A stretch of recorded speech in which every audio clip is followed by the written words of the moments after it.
Yang kata Nabi sallallahu alaihi wasallam, "Ma min zamanin illa walladhi ba'dahu syarrun min."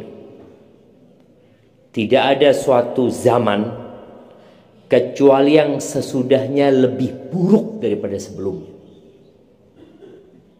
Jadi zaman kita sekarang lebih buruk daripada zaman nenek-nenek kita, bapak-bapak kita. Nenek kita nggak pernah tahu yang namanya internet.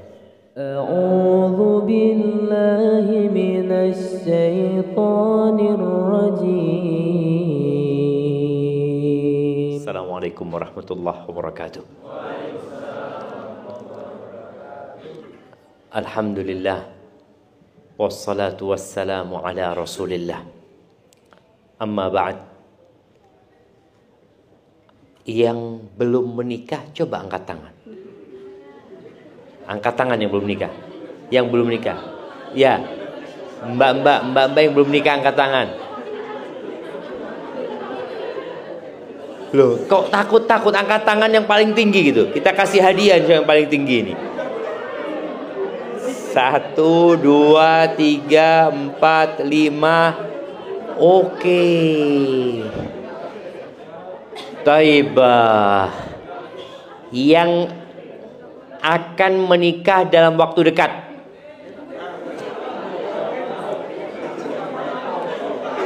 Yo, dalam waktu dekat. Coba angkat tangan. Iya, oke. Kasih mic ini, Mas ini. Kasih mic. Masya Allah. Siapa namanya? Nama saya Emil. Emil. Kapan rencana nikah Mas Emil ini? Secepatnya, Ustaz. Oh, jadi belum ada calonnya ini? Kayaknya Mas Emil kayak bantal. Kasih bantal aja Mas Emil. Nah, paling enggak sudah siap ya. Bantalnya sudah siap insya Allah buat Mas Emil. Masya Allah, ambil mic-nya. Taib, buat mbak-mbak yang tanggal nikahnya sudah ada. Loh, ayo mau dikasih hadiah ini. Mana? Kasih apa? Bed cover. Iya, yang tanggal nikahnya sudah ada. Loh, kok ribut dewe iki, mbak-mbak.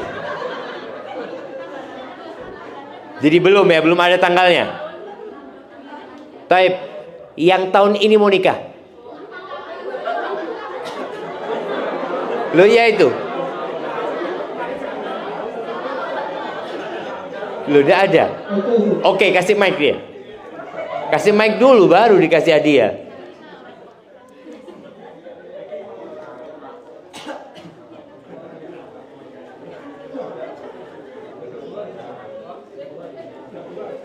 Ini yang dapat bantal jangan dibuka sampai nikah.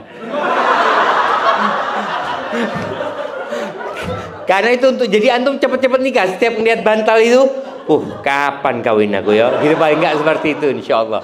Baik. Iya. Mbak yang di sana kapan rencananya nikah insyaallah? Tahun ini kira-kira bulan apa?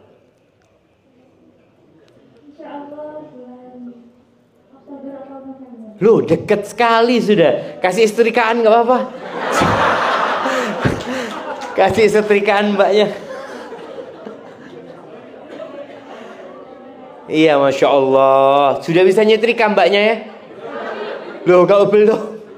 Ingat mbaknya jangan dibuka setrikaannya kecuali yang pertama disetrika bajunya suaminya. Nah, Masya Allah jemaah. Ana bahagia sekali kalau melihat anak-anak yang mau segera menikah.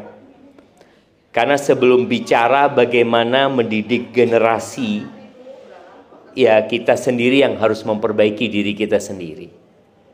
Di masa yang penuh dengan fitnah, yang kata Nabi sallallahu alaihi wasallam, "Ma min zamanin illa walladhi ba'dahu syarrun minhu."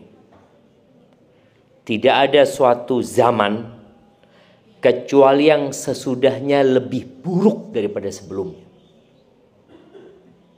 Jadi zaman kita sekarang lebih buruk daripada zaman nenek-nenek kita, bapak-bapak kita. Nenek kita nggak pernah tahu yang namanya internet. Bapak kita juga mungkin masih belum pakai HP kecuali HP yang bisa buat telepon saja. Sekarang anak di susuan wis pegang HP. Saya anak lihat ya, dikasih tontonan, orang tuanya sibuk dengan kegiatannya sendiri, anaknya dikasih handphone, dikasih sesuatu yang menyebabkan anak-anak itu akhirnya ya sudah cukup dengan apa yang dia tonton. Sampai yang terakhir kita akan berjumpa dengan Dajjal. Semoga Allah selamatkan kita tatkala fitnah itu hadir. Nasihat Nabi SAW. Baik, nasihat ini 1447 tahun yang lalu. Kata beliau alaihi salatu wassalam, ya ma'syarasy syabab, man istata'a minkumul ba'a falyatazawwaj.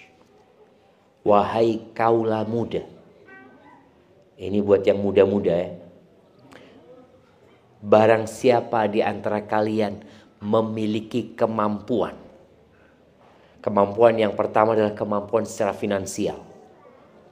Kedua, kemampuan secara mental dan fisik. Ilmu. Barang siapa yang memiliki kemampuan, hendaklah menikah. Sekarang kan orang tua nggak lagi nyuruh anaknya nikah. Kuliah, oh jangan nikah, usah kuliah. Loh, apa urusannya nikah sama kuliah kok dipertentangkan? Kadang-kala sudah punya usaha, alhamdulillah sudah bisa bekerja, jangan nikah kecuali kalau sudah mapan. Loh, lihat sampai mati tidak mapan-mapan. Nggak kawin-kawin akhirnya. Karena ada orang sampai mati di rumah kontrakan, jemaah. Nggak punya rumah dia. Apakah memang disyaratkan orang menikah harus punya rumah? Enggak. Tapi dia punya tempat tinggal walaupun ngontrak. Maka Nabi SAW mengatakan itu di saat fitnah tidak seperti hari ini. Menikah, kata Nabi SAW. Kenapa? Supaya selamat dari fitnah. Fa innahu aghaddu lil basar wa ahsanu lil farj. Karena dengan menikah itu akan lebih menjaga pandangan dan menjaga kemaluan. Fitnah yang paling membahayakan buat kaum laki-laki apa? Ya wanita. Kenapa kok dipisahin? Kenapa perempuan di belakang kok nggak di depan? Bapak-bapak. Kadang-kala kalau sudah masuk lift, keluar lift, ada istilahnya apa? Ladies first ya. Jangan. Kita dulu, yang laki dulu yang keluar. Soalnya kalau perempuan dulu yang keluar, antum liatin dari belakang. Masya Allah. Makanya antum keluar dulu. Betul seperti itu adabnya memang. Terus kalau nggak bisa nikah, apa solusinya? Puasa, kata Nabi SAW. Sekarang nikah enggak, puasa enggak. Dulu fitnah terjadi kalau orang keluar rumah. Jadi bisa disebut sekarang ini fitnah di luar rumah dengan di dalam rumah lebih dahsyat di mana? Di dalam rumah. Di dalam rumah itu dengan adanya handphone ya. Nabi SAW pernah menyampaikan tidak akan terjadi kiamat kecuali ada 6 perkara yang kalian lihat. Salah satunya wa fitnah. Dan fitnah yang masuk ke setiap rumah orang Arab. Fitnah itu masuk ke dalam rumah. Dulu orang kalau mau melihat perempuan ya harus keluar rumah. Makanya ada istilah kalau ke mall ngapain? Cuci mata dulu kan. Orang ke mall bukan mau belanja, cuma mau cuci mata. Sekarang cuci mata di mana orang-orang? Di handphonenya. Yang seharusnya dia tundukkan matanya, na'udzubillah. Ternyata dia menggunakan nikmat Allah itu dalam kemaksiatan. Maka menikah menjadi solusi untuk semuanya. Di Malang ini beberapa waktu yang lalu ada ya kehidupan semacam kumpul kebo yang disebut apa? Kohabitasi. Iya. Betul. yang hidup serumah, mereka belajar berumah tangga katanya. Kok iso belajar berumah tangga? Belajar berumah tangga, ngaji sama ustadz, diajari, sudah ngerti nikah. Bukan belajar berumah tangga laki perempuan hidup bersamaan di dalam rumah. Yang tidak mampu, kata Nabi SAW, fa'alaihi bisiyam fa'innahu lahu wija.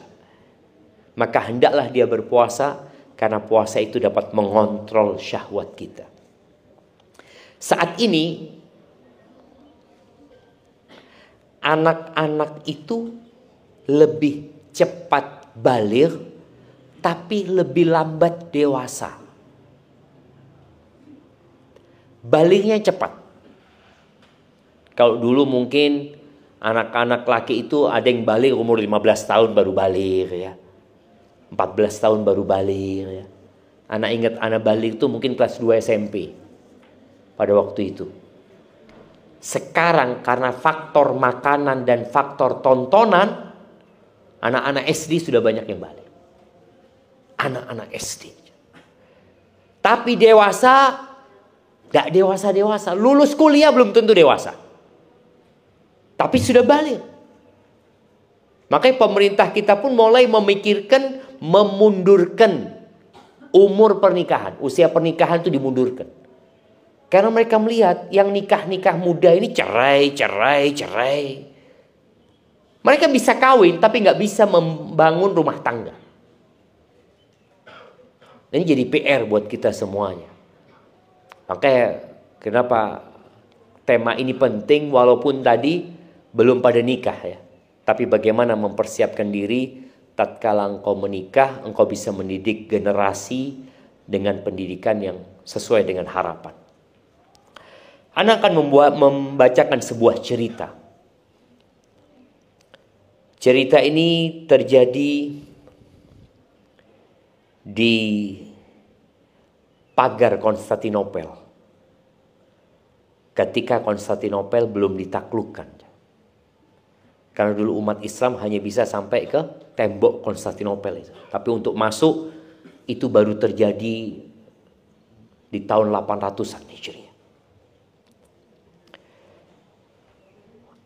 Disebutkan di sini, kunna bil Konstantiniyah ayyam Maslamah bin Abdul Malik. Kita berada di Konstantinopel pada waktu itu, tadi di tembok Konstantinopel di masanya Maslamah bin Abdul Malik. Di tengah-tengah kita waktu kita ngobrol itu ada Ibn Muhairiz dan Ibn Dailami, Wahani Ibn Kulthum ya, orang-orang soleh ini. Akhirnya kita cerita tentang akhir zaman.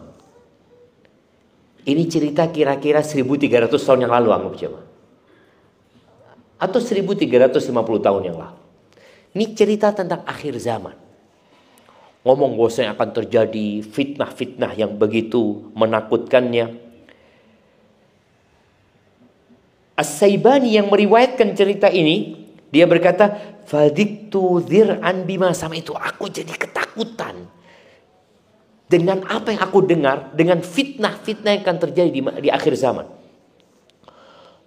Akan banyaknya perzinaan, ya, akan banyaknya pembunuhan, anak-anak yang durhaka kepada orang tuanya. Banyak sekali fitnah yang ketika aku mendengar itu, aku jadi khawatir gitu loh. Fakultu libni Dailami. Maka aku berkata kepada Ibn Dailami, "Ya Aba Bishr, biwuddi annahu la yulad li waladun abada." Aku kok jadi kepingin gak punya anak selama-lamanya. Dia mengatakan setelah khawatir gitu loh. Ya opo anak-anak nanti gitu loh.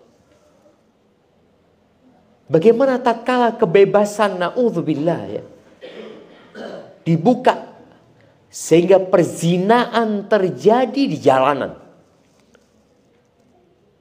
Dan Nabi SAW menyebutkan di antara tanda-tanda kiamat itu wa tadharul fahisha hatta tafshu, akan nampak atau tantashir yang namanya kekejian.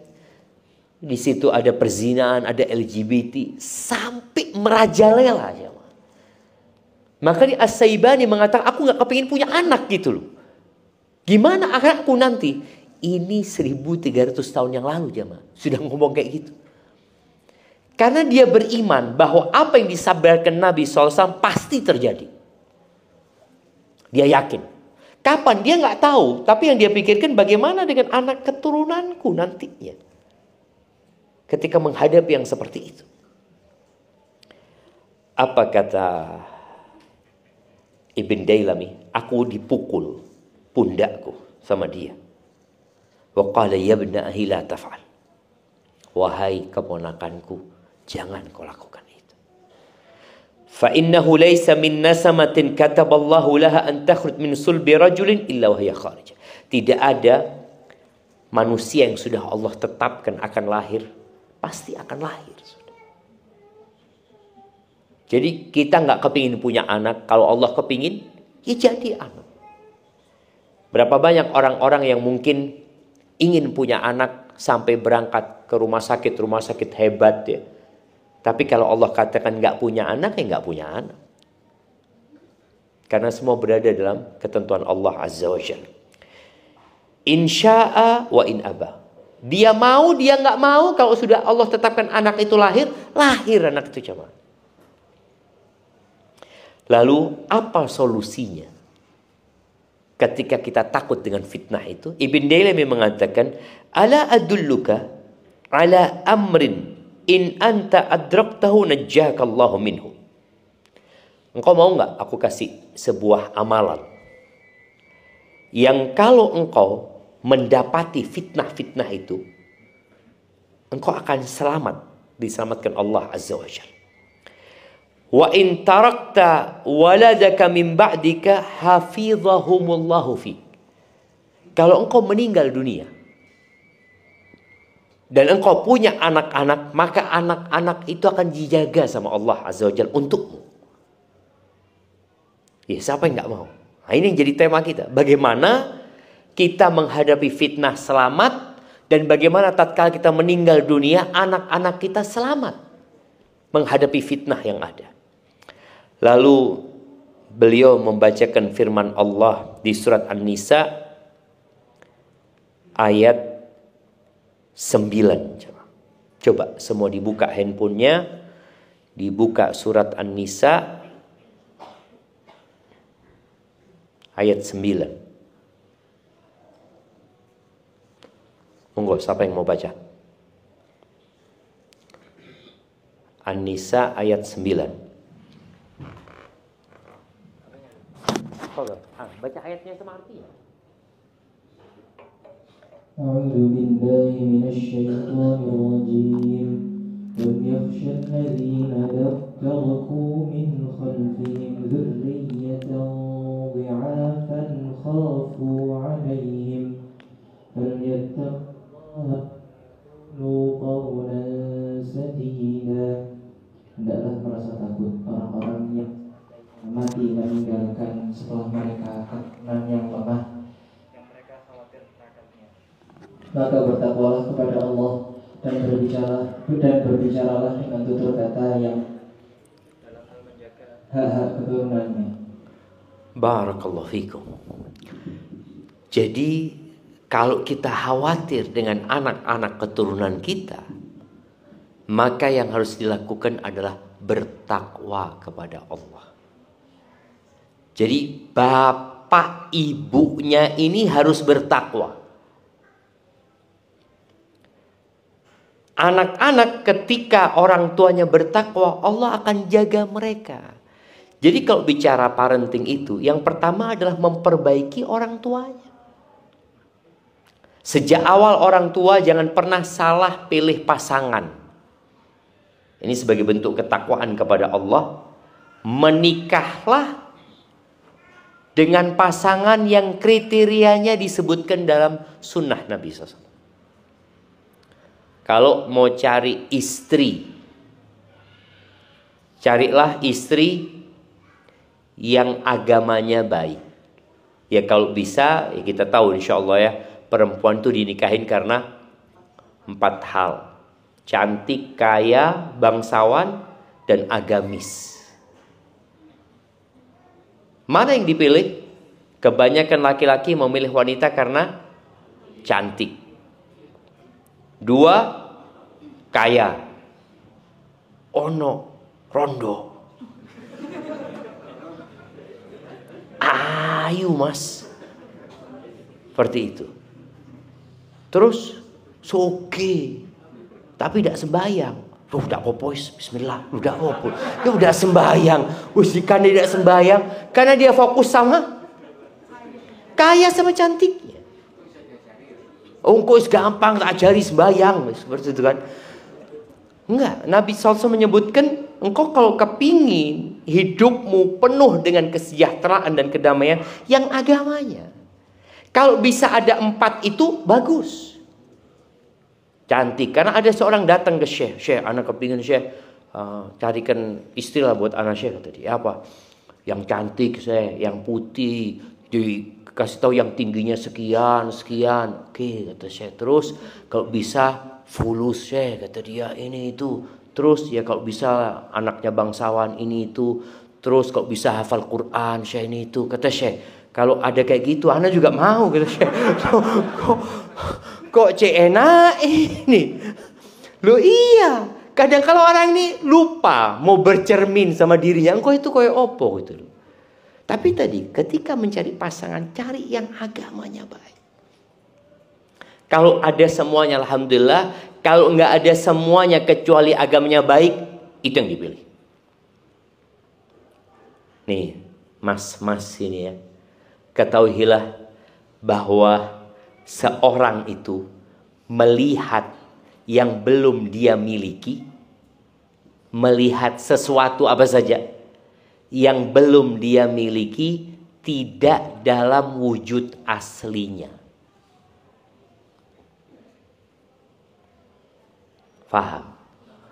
Faham. Ya apa maksudnya? Antum kepingin handphone yang terbaru berapa? iPhone 17. Oh, iPhone 16. Ketika ngelihat iPhone 16 di mall umpamanya, delok, masya Allah, api yo. Kadang kala kita boleh pegang kan?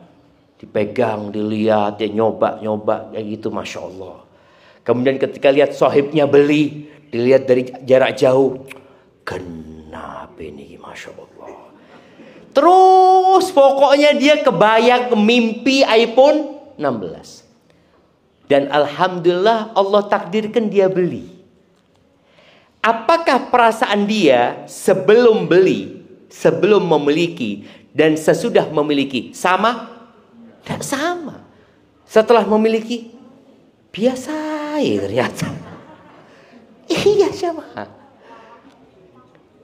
Rumah nih, kita di Permata Jingga ya. Orang ketika lewat rumah sing paling api. Sing paling api di mana, Mas? Jumeirah ya. Setiap lewat sana, kapan dia omane gini ya? Oh, terus 2 tahun setiap lewat kapan duwe? Setelah duwe biasa. Kayak gini ya, daun obobon gitu. Itu manusia seperti itu. Istri juga sama. Loh, sungguhan jemaah. Jadi antum ketika senang dengan seorang perempuan ya, setiap lewat depan rumahnya, iki ndak ono wonge. Cuma lewat ngarepe omahe. Langsung ndrodok ati, masya Allah kate. Pas kajian kayak gini delok sandali. Loh, iki sandali fulana iki. Betapa bahagianya antum lihat sandali tok. Ketika ngelihat perempuan ini lewat, Allah kelepek-lepek dak kuat jemaah. Setelah nikah nih, keluar dari kamar mandi, antum sibuk sama handphonenya. Apa? Tidak dilihat istrinya jemaah. Tidak dilihat. Dan seperti itulah dunia ini. Maka kenapa Nabi SAW menfokuskan kepada agamanya? Karena kalau cantik itu kira-kira bisa ditambah apa enggak? Nah, bisa. Iki Ustaz umur swidak tambah ayu Ustaz. Yo tambah ayu, tambah tuwek ngono lho. Jadi hukum asalnya ya mungkin dipermak titik ya ini itu, tapi dengan bertambahnya umur tetap bertambah tua. Mau di skincare, mau di dempul, mau di opokno, keriput. Apalagi operasi, aduh kesian enggak. Artinya dia dengan bertambahnya umur berkurang kecantikannya. Tapi dengan bertambahnya umur manusia bisa bertambah agamanya. Dulu anak nggak pernah sholat malam, Ustaz. Sekarang sholat malam. Nambah. Dulu nggak pernah ngaji, Ustaz. Alhamdulillah nambah. Ini kecantikan yang bisa ditambah. Agama. Fadfar bidzatid din taribat yadak. Dan ketika seorang suami itu sebelum menikah sudah milih, insya Allah dia menjalankan amanah sebagai seorang bapak. Cerita Abul Aswad Ad-Du'ali yang dia ngomong sama anaknya, aku telah berbuat baik kepada kalian wahai anak-anakku. Kapan? Ketika kalian kecil, ketika kalian dewasa, dan tatkala kalian belum lahir. Itu anaknya tanya, ayah, gimana engkau bisa berbuat baik kepada kita? Kita belum ada. Apa kata ayahnya? Ikhtartu lakum umman la tu'ayyaruna biha. Aku pilihkan buat kalian seorang ibu yang kalian tidak akan dicela karenanya. Dipilih, no. Ada istilah orang-orang sekarang memperbaiki keturunan. Tapi yang diperbaiki hanya fisiknya, bukan agamanya. Ini orang enggak, aku pilihkan yang kalian enggak akan dicela.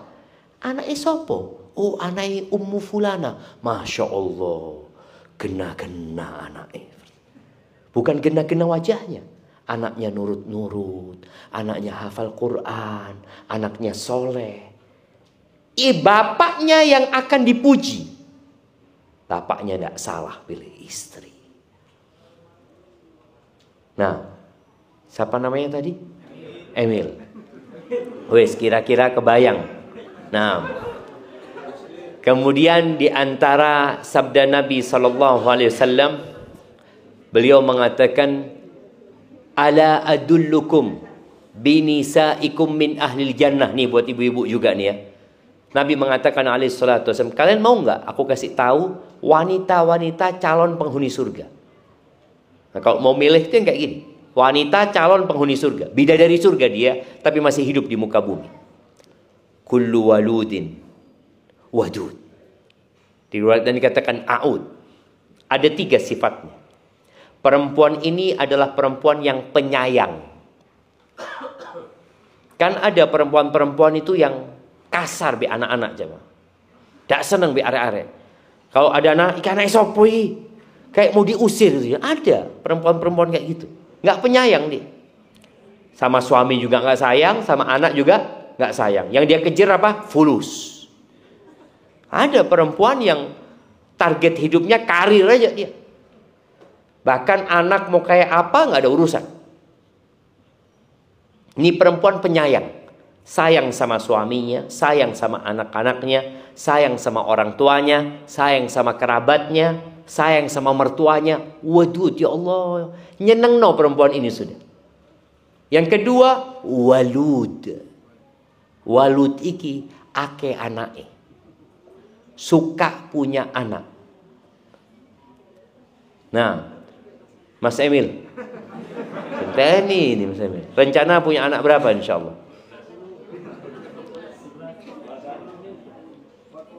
Keinginan. 2.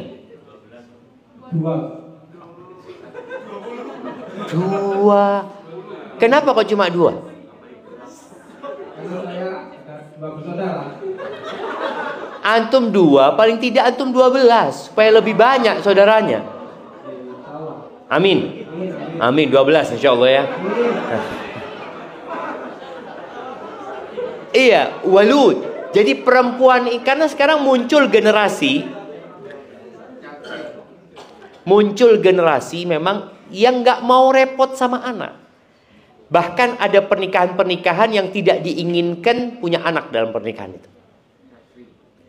Child free ya, child free.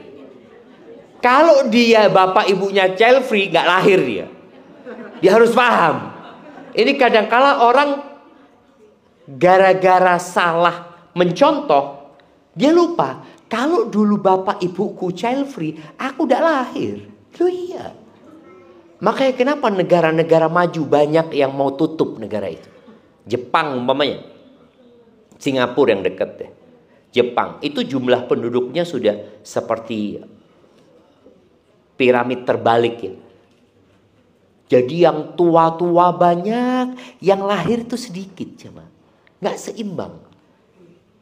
Akhirnya negara itu mensupport siapa yang mau punya anak dikasih uang. Kalau muslim nggak perlu dikasih uang. Karena dia punya prinsip, aku kepingin punya anak-anak yang melanjutkan perjuangan. Dengan harapan mereka mendoakan kedua orang tuanya. Anak itu aset. Sama seperti tanah, orang punya tanah, punya rumah. Anak ini aset. Maka ini perempuan calon penghuni surga, walud. Suka punya anak. Maka kalau ada ibu-ibu suaminya ngomong, "Dik, nambah anak yo." "Aduh mas, kesel mas. Ndak wis." Loh ya apa? Wanita penghuni surga suaminya ngomong, "Dik, punya anak lagi ya." Bismillah mas. Insya Allah calon penghuni surga itu. Sahih jemaah. Ada di Surabaya. Di Surabaya satu bersaudara 25 orang. Dari ibu satu. Dan katanya anak punya nenek Ustaz, nggak punya pembantu Ustaz. Punya anak 25. Ya kalau generasi sekarang jangan banyak-banyak lah, separuhnya lah. Separuhnya belum tentu mau. Tapi bagaimana ya, semoga neneknya itu benar-benar dimasukkan ke surga Allah Azza wa Jalla. Karena dia capek jemaah, capek, lelah. Tapi tatkala dia berharap surga Allah, capek lelahnya hilang. Ketika dia lihat hamil, dia tahu dengan setiap keletihan dia bahwa itu anak. Sholat dalam kondisi hamil gak sama dengan sholat dalam kondisi biasa. Karena lebih berat ketika orang kondisinya hamil. Puasa dalam kondisi hamil tidak sama dengan puasa dalam kondisi nggak hamil. Jadi perempuan ini suka punya anak. Yang ketiga, aud. Suka kembali ke suaminya. Kebanyakan wanita itu suka kembali ke suaminya, apa suka kabur dari suaminya? Nah, ruwet titik, pulangkan aku ke rumah orang tuaku. Nah, ada masalah dikit, balik ke tempatnya mertua. Suami nggak ditegur. Perempuan penghuni surga ini kalau disakiti sama suami, subhanallah ya. Atau dia menyakiti suaminya, yang minta maaf itu bukan suami, istrinya, kata Nabi SAW. Dia datang ke suaminya, dia pegang tangan suaminya, kemudian dia mengatakan kepada suaminya, "La adzuku bi ghumdin hatta tardoh." Aku nggak akan pejamkan mata sampai engkau ridho sama aku, mas. Ada perempuan kayak gitu jemaah. Ada, tapi sulit jemaah. Maka betul bapak-bapak? Oh lihat, setuju bapak-bapak. Jadi yang minta maaf itu istri apa suami?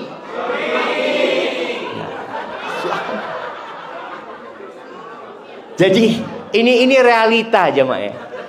Maka dikatakan laki-laki yang minta maaf karena dia melakukan kesalahan itu laki-laki yang jujur. Laki-laki yang minta maaf padahal belum tentu dia salah, itu laki-laki yang bijak. Tapi laki-laki yang minta maaf padahal dia nggak salah, itu suami.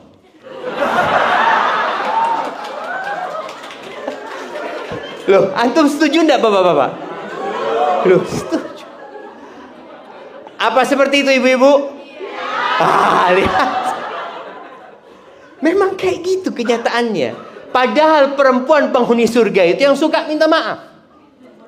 Dan bedanya suami sama istri kalau minta maaf, Kalau suami minta maaf mengatakan, "Dek, aku njaluk sepuro, Dek ya." Kalau istri minta maaf, "Mas, aku njaluk sepuro lek duwe salah." Jadi saya tidak ngaku lek salah. Jadi dia ngomong lek duwe salah. Enggak. Kalau laki langsung njaluk sepuro gitu loh.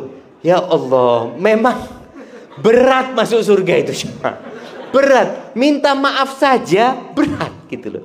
Tapi seperti itu wanita penghuni surga. Maka tadi paling tidak seorang suami, seorang laki-laki kalau cari pasangan demi mendapatkan anak-anak yang dijaga sama Allah, engkau jangan salah pilih. Begitu pula dengan di sini para perempuan ya yang belum menikah atau yang sudah menikah. Sebagian orang sudah menikah dan merasa salah pilih suami. Ada yang merasa salah pilih suami? Enggak. Enggak salah, Ustaz, itu takdiri kayak gini. Nah, tadi ada mungkin yang merasa salah gara-gara memang dia ketika menikah dia tidak memilih agamanya suami. Padahal kata Nabi SAW, "Idza ja'akum man tardawna dinahu wa khuluquhu fa'ankihu." Apabila datang kepada kalian seorang laki-laki yang agama dan akhlaknya kalian sukai, bukan wajahnya, bukan pekerjaannya, bukan kemapanan hidupnya, tapi dua hal.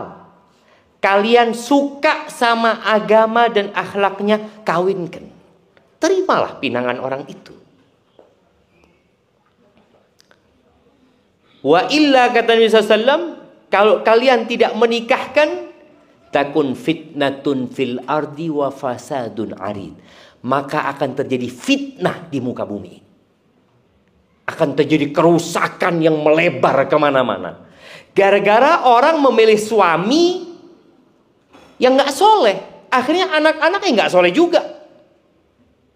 Karena nyontoh bapaknya gak sembahyang. Kadangkala ada bapaknya yang narkoba. Bapaknya suka pulang malam gara-gara judol. Ini macam-macam. Itu terjadi. Yang salah siapa? Ya engkau, kenapa engkau mau gitu loh. Maka kalau sudah terjadi itu, bertobatlah kepada Allah. Karena boleh jadi dia harus minta maaf sama anak-anaknya. Nah, sepuro nih nak ya. Mama memang dulu waktu nikah sama bapak itu ngelihat kepada uangnya bapak. Boleh jadi. Bagaimana cara mengetahui agamanya seseorang? Ya paling tidak kalau mau tahu agamanya Mas Emil, tanya sama imam masjid.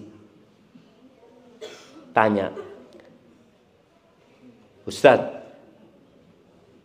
ini Mas Emil ini di soft pertama kali, di soft yang mana kalau sholat? Oh, Mas Emil ini jadi imam terus, tapi imamul masbuqin, imam yang telat-telat. Umpamanya. Nah ini umpama gitu kan. Jadi orang itu kan tanya sama imam. Apalagi khotib Jumat, kan ada kelihatan khotib itu sama jamaahnya. Ada yang ketahuan, aduh fulan, Masya Allah fulan, Jumatan selalu telat di belakang. Ada yang seperti itu. Itu kalau mau tahu agama. Kalau mau cari akhlak seseorang, jangan di masjid. Karena di masjid semua orang akhlaknya baik. Tapi kalau mau tahu akhlak orang itu, di tempat kerjanya. Bagaimana fulan? Allah fulan, utang setahun tidak bayar-bayar. Nah, itu indikator akhlak buruk itu susah bayar utang. Jadi kalau punya kawan susah bayar utang, ini akhlaknya buruk sudah. Yang kedua, kalau lagi makan bareng dompetnya ketinggalan. Ini termasuk akhlak buruk. Aduh sepuro nih dompetnya ketinggalan. Akhirnya temennya yang bayarin ya. Seperti itu. Ada kondisi seperti itu. Karena kebakilan ini juga akar permasalahan dalam rumah tangga. Ibu-ibu, anak mau tanya sama ibu-ibu nih. Mana yang dipilih? Suami yang kaya raya tapi pelit, atau biasa-biasa kaya raya ganteng tapi pelit, terus biasa-biasa aja wajahnya, ya enggak terlalu kaya tapi royal? Pilih yang mana? Pilih yang royal, jemaah. Kaya pelit, buat apa punya suami kaya pelit? Kaya dan royal. Iya, kalau dapat tidak apa-apa kalau dapat. Tapi tadi jangan sampai dapat suami yang pelit. Azab hidupnya, coba. Azab, sungguhan. Seperti apa peribahasa Indonesia itu? Seperti tikus mati di lumbung padi. Ada. Maka tadi, kalau mau cari suami, cari yang agamanya baik dan akhlaknya mulia. Karena ingat ibu-ibu ya, pernikahan itu seperti perbudakan. Kok bisa, Ustaz? Perempuan itu nggak bisa melepaskan dirinya sendiri. Dia kalau mau cerai harus gugat ke pengadilan, harus ngurus, nggak bisa. Suaminya merantau 2 tahun nggak pulang, apakah otomatis cerai? Enggak. Tetap statusnya istri. Sudah 2 tahun Ustaz pisah rumah Ustaz, tapi tidak ada perceraian, tetap istri statusnya. Maka orang harus benar-benar berhati-hati ketika menikah. Ini demi tadi mendidik generasi masa depan. Jadi orang tua harus soleh dulu, supaya anak-anaknya soleh. Niatkan menikah itu untuk memperbanyak umat Nabi Muhammad SAW. Niatkan menikah itu untuk menyempurnakan agamanya. Karena banyak di masyarakat menikah karena sudah menghamili anaknya orang.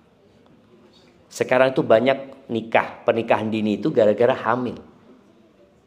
Dulu ya, tahun 90 atau 89. Ana ingat di kampung Ana itu ada kejadian seorang mahasiswi kalau salah menikah karena sudah hamil duluan. Itu satu kampung rame ngomongin itu ya. Karena pada masa itu jarang sekali. Kalau sekarang sudah, na'udzubillah, dianggap biasa. Anak-anak SMA sudah berzina ya. Kemudian dinikahkan gara-gara sudah hamil, setahun nikah cerai. Na'udzubillah min dzalik.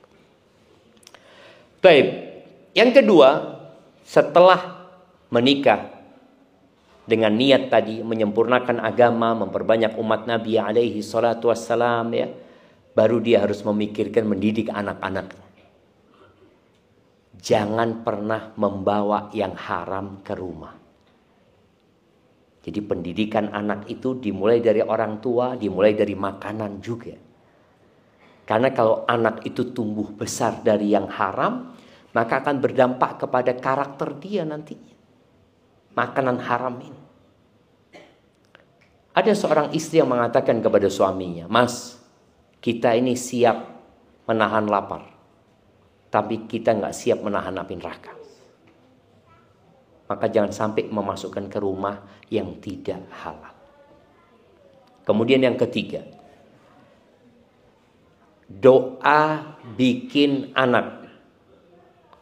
Siapa yang hafal? Kita kasih hadiah. Masya Allah. Sudah nikah? Oke, alhamdulillah. Coba sebutkan doanya dulu. Mana mic-nya? Ini beliau.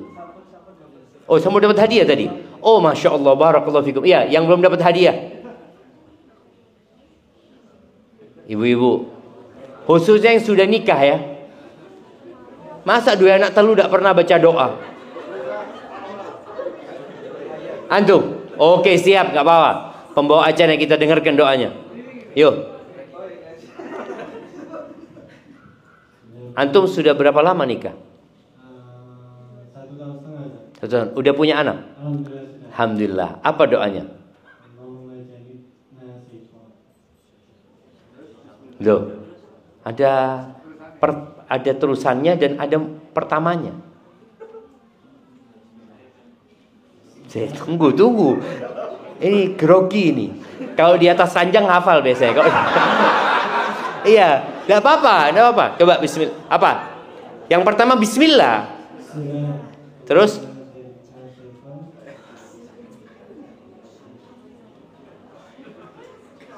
kurang dikit. Allahumma jannibna syaitan wa jannibi syaitan ma razaqtana. Artinya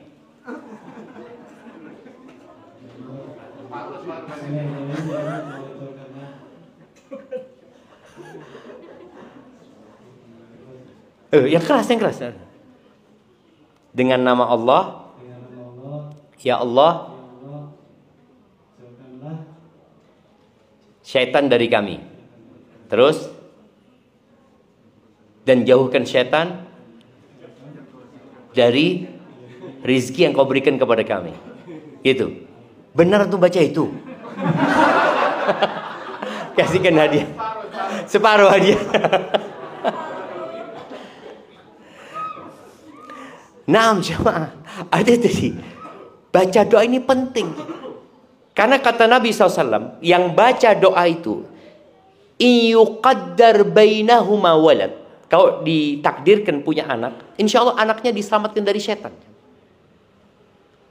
Jadi akan tumbuh besar bertakwa kepada Allah SWT. Sebagian bapak-bapak ini gerusa-gerusu. Jadi ibu-ibu kalau bapaknya gerusa-gerusu, tunggu dulu, baca doa. Suruh baca doa, betul jemaah.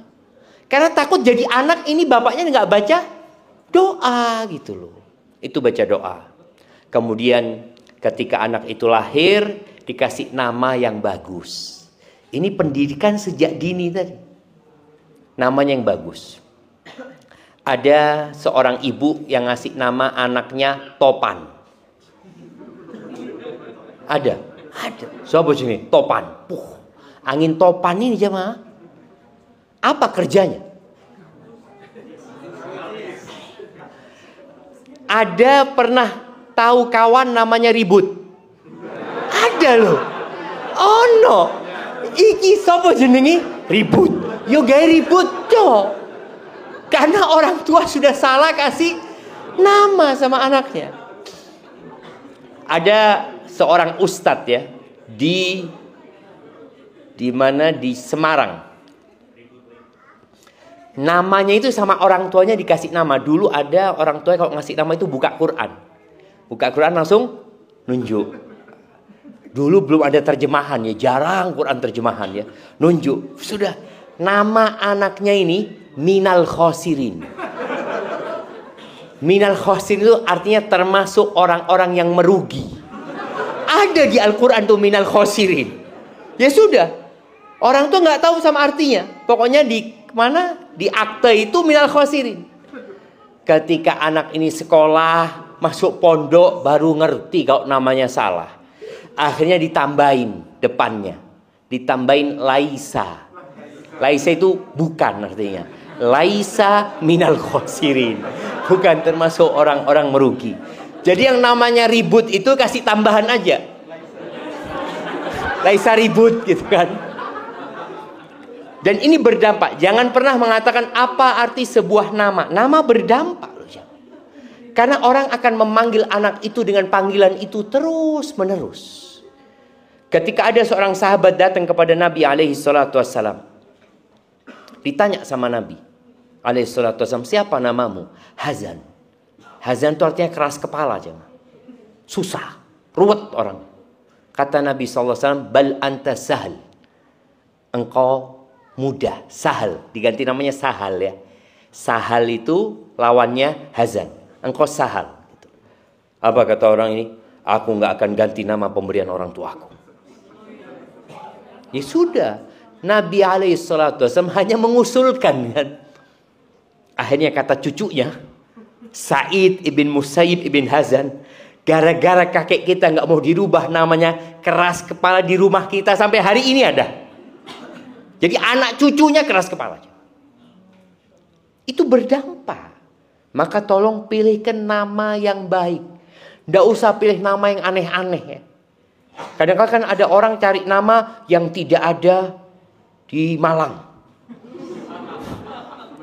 Anak ketemu dengan satu orang, nama anaknya siapa namanya? Titanica. Kelelep pergi jemaah. Loh, kapal Titanic itu tenggelam gitu loh. Namanya Titanic iso kelelep anaknya. Ada lagi nama anaknya siapa? Harley Davidson.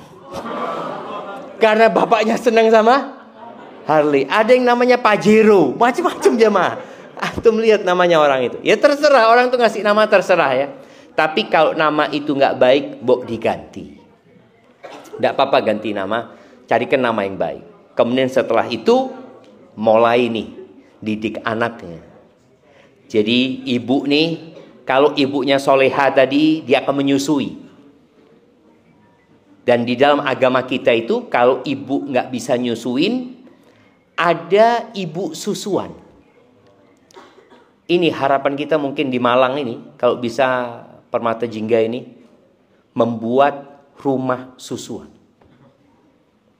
Jadi bukan tempat penyimpanan ASI ya, bukan. Kan ada bank ASI. Bank ASI itu banyak ulama menolak karena akan tercampurnya nasab nantinya. Karena nggak tahu ini ASInya siapa, ini ASInya siapa. Tapi kalau ibu susu, ya enggak, ibu ini nyusui. Jadi ibu itu digaji untuk nyusuin anaknya orang. Nabi kita Muhammad alaihi salatu wassalam, siapa yang nyusui? Halimah Sa'diyah. Iya, susui ibunya kemudian dibawa ke desa jemaah. Maka ketahuan siapa ibu susunya. Kalau bayi itu disusui pakai botol, dia tidak akan merasakan kedekatan dengan orang yang menyusuinya. Sampai ada sebuah penelitian di barat sana.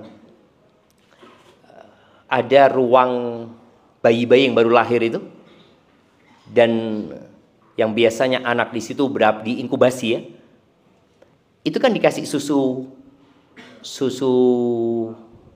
formula ya, kasih susu formula. Disebutkan di tempat itu ada 2 ruangan. Yang satu ruangan dikasih suara detak jantung, di satunya enggak. Ternyata yang dikasih suara detak jantung itu lebih tenang bayi-bayinya. Karena bayi ketika ditempelkan ke dada ibunya, dia dengar suara jantung ibunya. Dia dengar itu. Maka terjalin hubungan yang dekat anak sama ibu. Maka usahakan tadi ibu-ibu ini nyusui anaknya. Dulu wakil presiden yang dahulu, Bapak Yusuf Kala, itu sempat mengusulkan bagaimana perempuan-perempuan yang punya anak itu jam kerjanya dikurangi. Supaya mereka masih sempat nyusui anak-anaknya. Tapi ditentang oleh aktivis gender. Dikatakan ini termasuk diskriminasi terhadap perempuan karena dibeda-bedakan. Loh pancen ini berbeda. Beda, yang hamil siapa? Perempuan gitu loh. Seharusnya dia diperlakukan lebih. Yang melahirkan siapa? Perempuan. Yang nyusui siapa? Perempuan. Tapi ada aktivis gender yang menuntut persamaan. Nggak mau, harus tetap sama. Loh gimana? Ada terjadi kezaliman kepada para wanita itu nantinya. Maka tadi usahakan menyusui. Dalam penyusuan itulah ibu ini banyak berzikir, banyak baca doa. Ojo nonton TikTok. Lu kadang kala mbik nyusui mbik joget. Iki anak sih disusuan wis diajari joget orang tuanya. Auzubillah min dzalik ya. Sang bapak juga tadi usahakan mendidik anaknya dengan cinta dan kasih sayang. Gendong anaknya sesekali, mencium anaknya. Nabi Muhammad alaihi salatu wassalam itu gendong cucunya. Sholat ke masjid, digendong ditaruh di sini jemaah. Umamah bintu Abil As, putrinya Zainab bintu Muhammad SAW. Itu sholat dibawa sama Nabi SAW. Ini salah satu bentuk pendidikan dengan cinta dan kasih sayang plus memberikan teladan. Anak kecil itu nggak bisa dikasih tahu sholat kayak gini, harus kayak gini, nggak bisa. Dia perlu dikasih contoh. Maka bapak-bapak hendaklah memberikan contoh yang baik. Perbanyak sholat sunnah di rumah. Kata Nabi SAW, waktu anak tinggal berapa menit? 5 menit lagi. Kata Nabi SAW, khairu salatir rajuli fi baitihi. Sebaik-baiknya sholat orang laki itu di mana?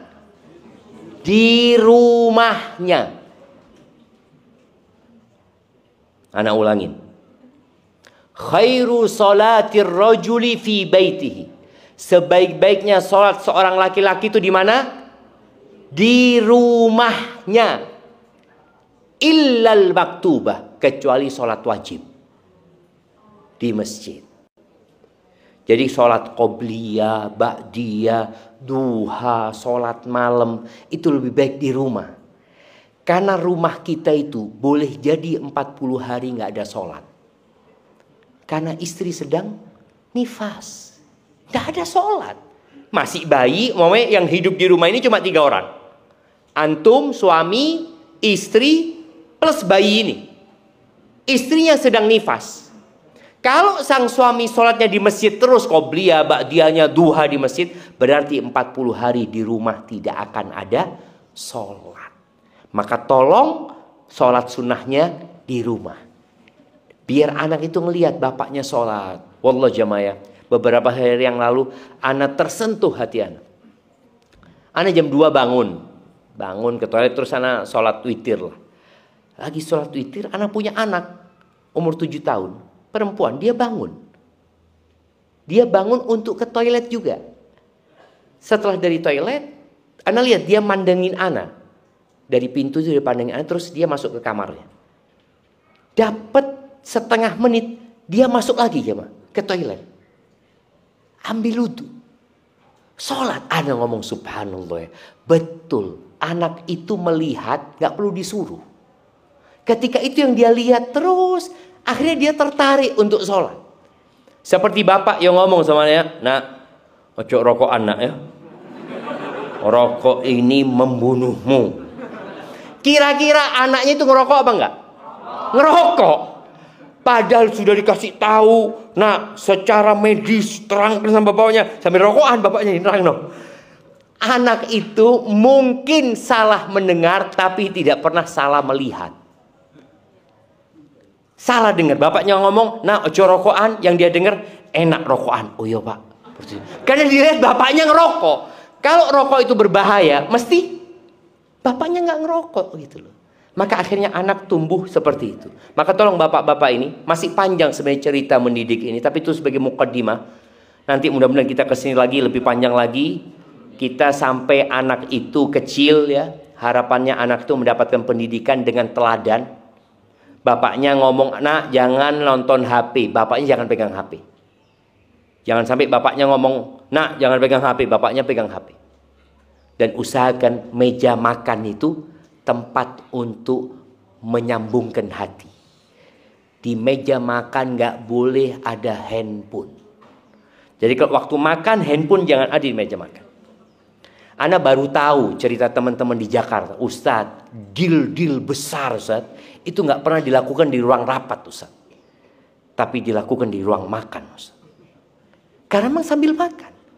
Maka jadikan ruang makan itu tempat untuk ngobrol sama anaknya, sama istri, dengarkan anaknya cerita tadi di sekolah ada apa, ada itu di tempat makan. Sedangkan kita dulu dididik sama orang tua, kalau makan nggak boleh ngomong. Ini kan pendidikan zaman dulu. Makan. Jadi kita makan itu wes mangan. Padahal di meja makan seharusnya kita berbicara. Bahkan kalau membaca sunnah-sunnah Nabi SAW, Nabi ngobrol di tempat makan. Itu mungkin dapat Anda sampaikan. Dan perbanyak doa ya. Semoga Allah jaga anak-anak kita. Bismillahirrahmanirrahim.